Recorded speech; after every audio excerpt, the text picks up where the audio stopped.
Chicago police are investigating a deadly shooting on the city's west side.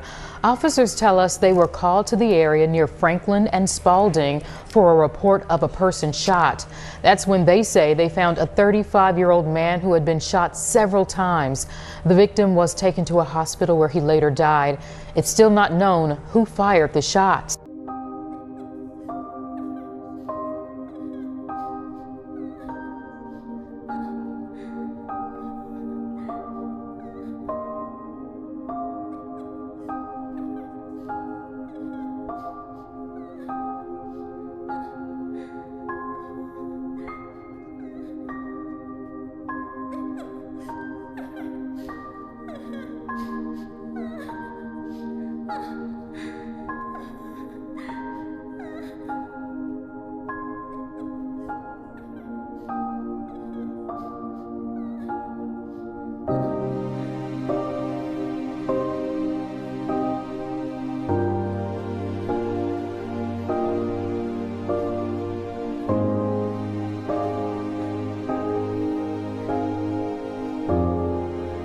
Late in the evening on June 29, 2024, gunfire shattered the calm of a Chicago neighborhood, marking the tragic end of a man's life. At approximately 11:10 p.m., reports of multiple shots being fired prompted a swift response from police officers who were dispatched to the 3300 block of West Franklin Boulevard.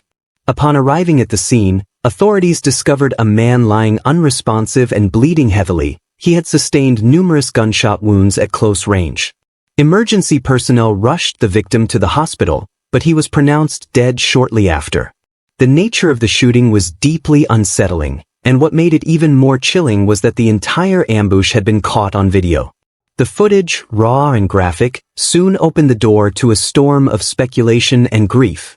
The man who lost his life that night was Niko Whitehead James, also known by several names in the community, Niko Durkis O'Neill Whitehead, and more commonly, Don Cheeks.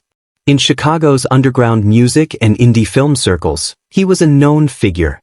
A product of the South Side, Niko grew up experiencing the dualities of urban life, resilience and hardship, ambition and danger. Early on, he channeled his energy into creative outlets, participating in local rap battles and eventually finding roles in small independent film productions. Known simply as Cheeks in his neighborhood, he earned the kind of respect that only comes from enduring life's toughest challenges. At 35, Niko had achieved what many would call OG status. But he wasn't content to sit in that space.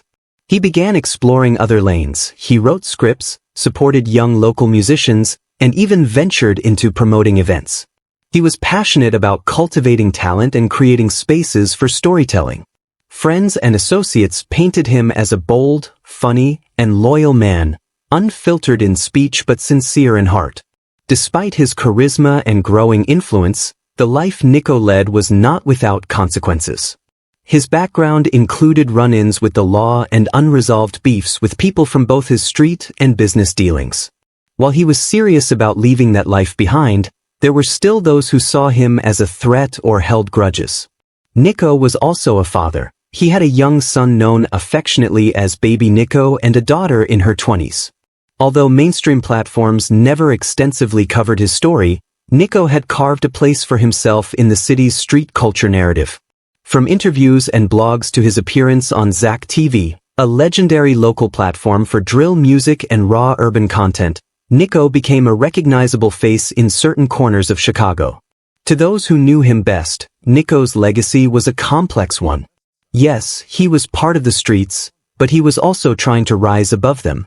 Fresh out of prison for about a year, he had begun to reflect on his past, openly discussing themes like loyalty, betrayal, and the heavy cost of gang life.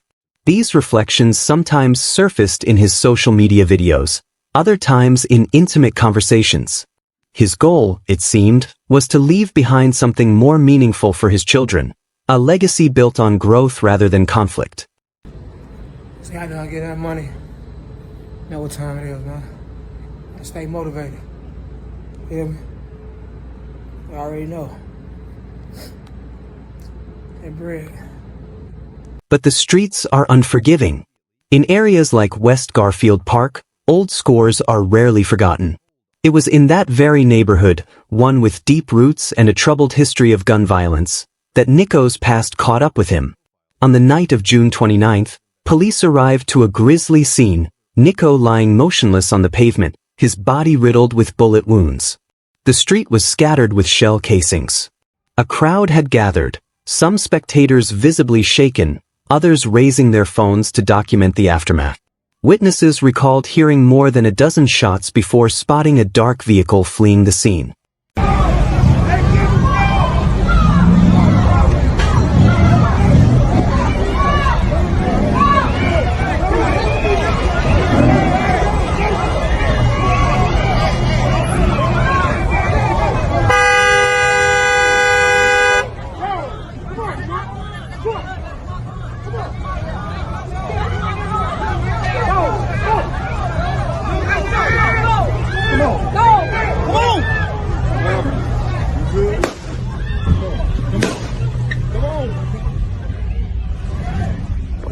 Paramedics attempted life-saving measures, transporting Niko to Stroger Hospital, but their efforts were in vain.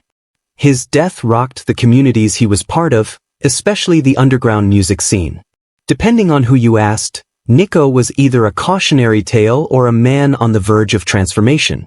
What sent further shockwaves through the community was the video footage of his killing. The clip showed Niko surrounded by a group of men. One assailant struck him with a pistol while others moved in. Dazed, Niko tried to stay upright and defend himself, but he was quickly overwhelmed. One gunman pulled the trigger multiple times at close range. The bystander who filmed the ordeal didn't flinch. Some say it looked like he anticipated the violence. The video circulated fast on social media, sparking grief, rage, and conspiracy theories. What made the situation even darker was the apparent deliberateness of the act. There was no yelling, no sign of robbery. It felt orchestrated, an execution carried out in plain view, potentially by people who once stood beside him. By the time officers arrived, the suspects had already vanished. No arrests had been made as of the time of reporting, and police hadn't named any suspects publicly. Still, online discussions hinted at deeper issues. Some members of the community suspected betrayal. Rumors swirled that Niko's own associates, possibly individuals linked to the traveling vice lords, a known gang in the West Side, had turned on him. These rumors gained traction when it emerged that Niko had been released from jail not long before his murder. In the rumor mill, whispers turned into declarations that Niko had snitched, that he had given information to authorities. In gang culture, even a whisper of betrayal can be fatal. Those close to Niko say he had started moving differently in the days before he was killed, being more private, cautious. According to one source, he even confided that he felt something was coming, though he couldn't put his finger on where the threat would come from. The hit didn't look spontaneous. It had precision, intention. As someone well-versed in street life, Niko may have sensed the clock winding down on him, though he didn't know the exact moment it would strike. One of his final social media posts referenced betrayal, mentioning homies snaking, an eerie clue in hindsight. The aftermath of his death was intense. Grieving friends, fellow artists, and neighbors took to social media to mourn. At the same time, detectives from the Chicago Police Department's Area 4 team classified the case as a homicide almost immediately. The crime scene was taped off, and officers from the 11th District attempted to gather statements from the few witnesses who remained. However, as is often the case in neighborhoods plagued by violence, many people either left the scene quickly or chose to stay silent. Publicly, police did not release any shell casings or describe the weapon used. Behind the scenes, though, efforts ramped up to collect footage from surrounding establishments, gas stations, apartment complexes, corner stores. Investigators were hoping for that one camera angle that might help identify the shooters or trace their getaway vehicle. Officially, the motive remains unconfirmed, but those within Niko's circle and the viral video itself strongly suggest that the murder was personal. To many, the entire scenario was heartbreaking but not surprising. In a world where affiliations run deep and second chances are rarely granted, Niko's attempt to rebuild was met with a wall of old grudges.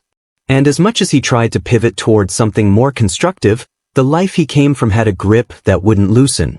Betrayal, street code, legacy, these are the forces that shaped Niko's final chapter. As the days passed, tributes continued to pour in. Street murals were painted in his honor.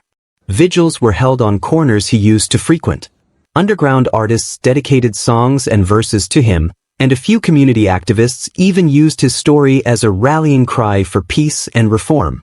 Still, beneath the public grief, there was fear that the violence wasn't over, that retaliation might be coming.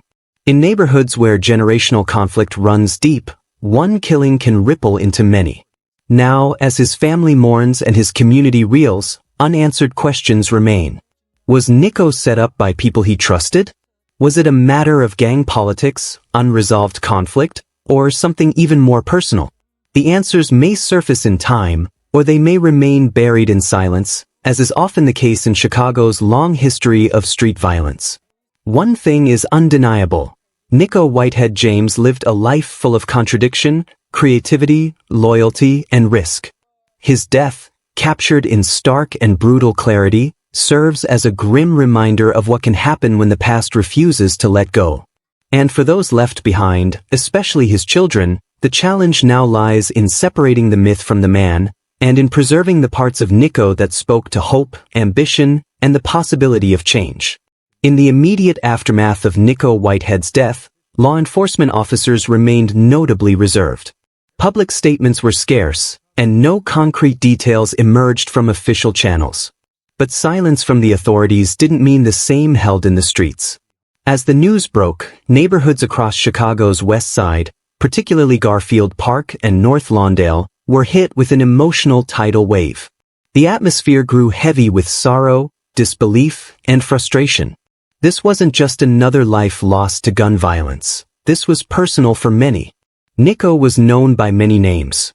In local circles, he went by West Side Cheeks. Some recognized him from his appearances in grassroots music videos, from old interviews circulating on platforms like Zack TV, or from his work in independent films.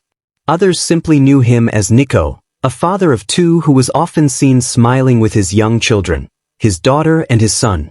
Online, the reactions were immediate and visceral.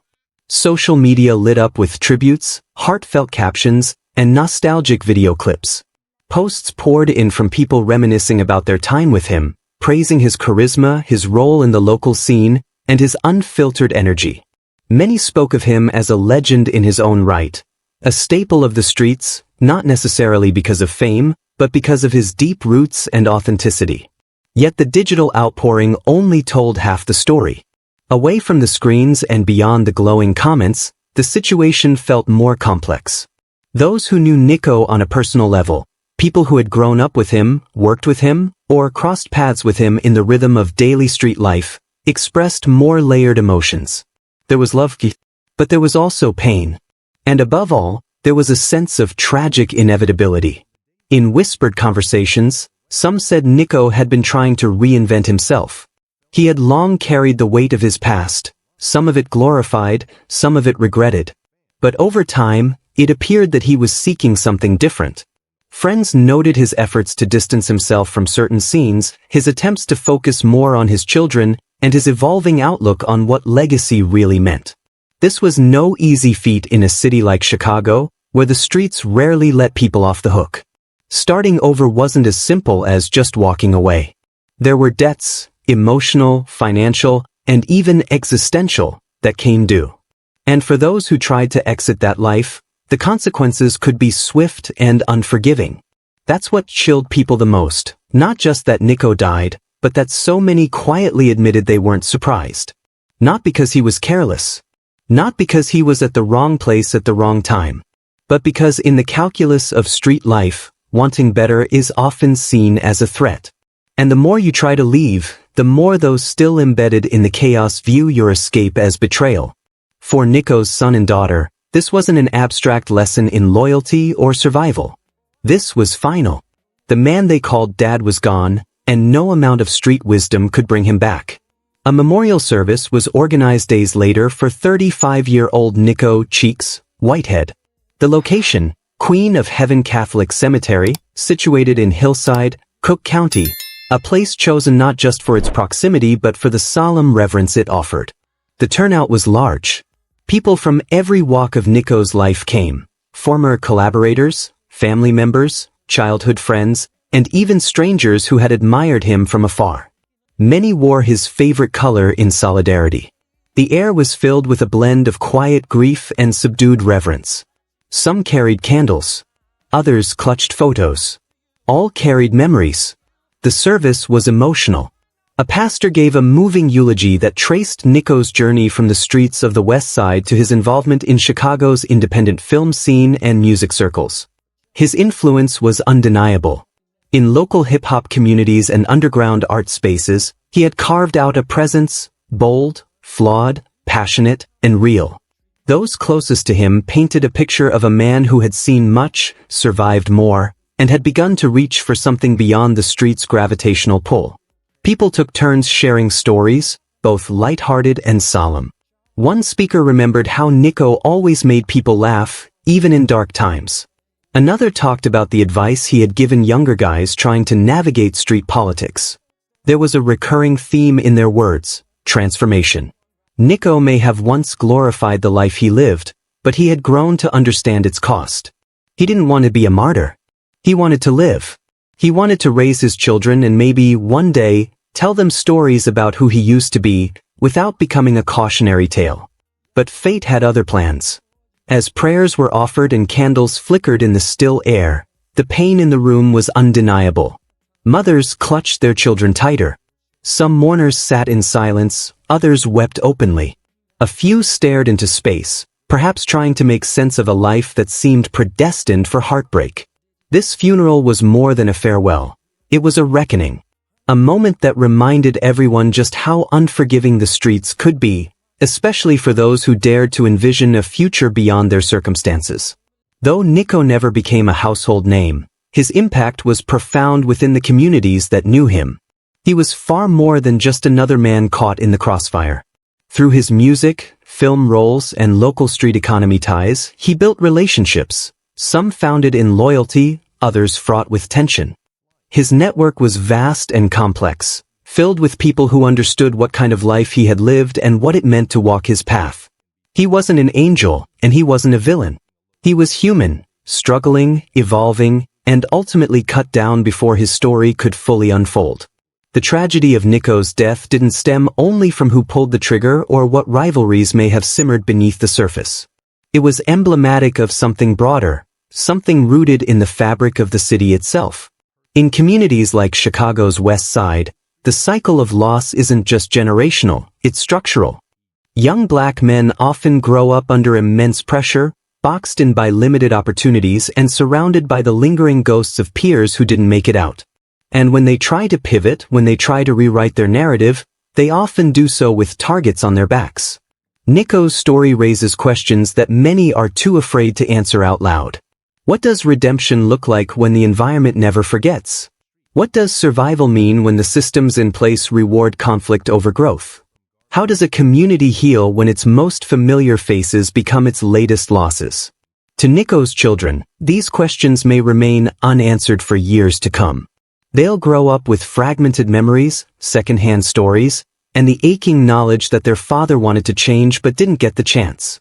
To the broader community, his death should serve as a catalyst, not just for mourning, but for deeper introspection. Because this wasn't just about one man. It was about the ongoing crisis of identity, opportunity, and violence that claims lives with alarming regularity. In the days that followed his funeral, people continued to share memories online. More clips surfaced, laughing moments, freestyle battles, and behind-the-scenes footage from indie film sets. The posts were tender, at times defiant, but always full of a sense of unfinished business. Some used Niko's image to call for change. Others just wanted to remember him as he was charismatic, passionate, and tragically human. At street corners where he used to stand, murals began to appear. Candles and posters formed temporary shrines. His name, his face, his story, they became part of the neighborhood's collective memory. Not as a warning, not even necessarily as a hero, but as someone real. Someone who lived and died trying to bridge the gap between who he had been and who he wanted to be. The narrative prompts a deeper examination of the persistent cycles of violence, loyalty, and betrayal that characterize such tragic events.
We invite you to share your perspectives in the comments section below. If this story resonated with you, please consider liking, sharing, and subscribing to True Crime's Venue for more compelling stories. You can also check out our well-curated playlists. See you in our next video. Thank you.